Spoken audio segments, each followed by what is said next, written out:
What's up mga ka-Big Bites? Calvin Abueva, out na rin daw kontra sa Hinebra.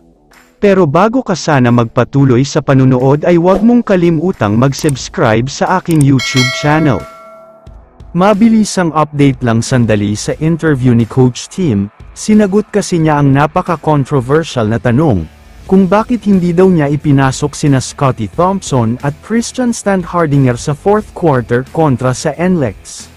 Ayon sa kanya ay wala naman daw mabigat na reason, hindi lang daw kasi maganda ang pinapakita nila kaya sumubok siya ng ibang combination, kahit natalo ay worth it naman daw ang experiment niya dahil muntik nang makapag-comeback ang Hinebra. Huwag daw sana nating iisipin na sinadya nilang magpatalo sa laban na ito, dahil hirap at pawis talaga ang binibigay nila para lang manalo, sadyang nakapaghanda lang daw talaga ng husto ang NLEX kaya natalo sila dito.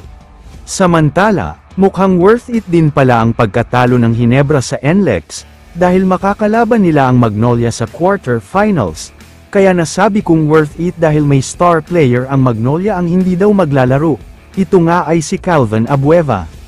May mga reports kasing nagsasabi, na posibleng out na daw si Abueva sa laban na ito dahil sa injury niya. Kung matatandaan nyo pa ay may mga games sa elimination round na hindi siya nakapaglaro dahil sa aggravated hip injury. Dagdag pa ng source, sumasakit pa rin daw talaga ang balakang ni Abueva, kaya kung napanood nyo ang last game nila kontra sa TNT, 7 points lang ang iniscore niya tapos ay limited lang ang playing time niya dahil hindi pa kasi siya fully healthy.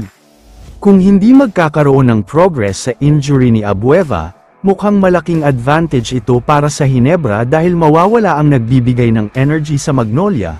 Kahit hindi masyadong umi-score si Calvin ay malaking bagay ang energy niya. Parang siya nga din si Scottie Thompson na kapag nawala sa Hinebra, nawawala ang hustle plays nila.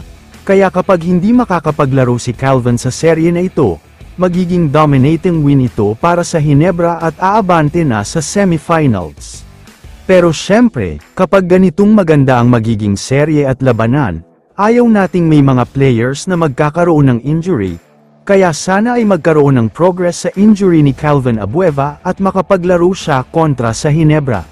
Alam naman nating lahat na kapag naglalaban ang Hinebra at Magnolia, sobrang classic talaga, kaya nga tinawag naman nila Classico dahil napakaganda ang rivalry nila.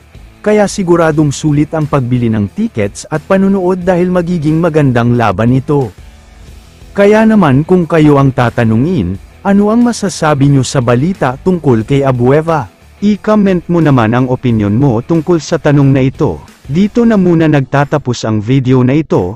Maraming salamat sa panunood mga ka-Big Bites. God bless sa inyong lahat.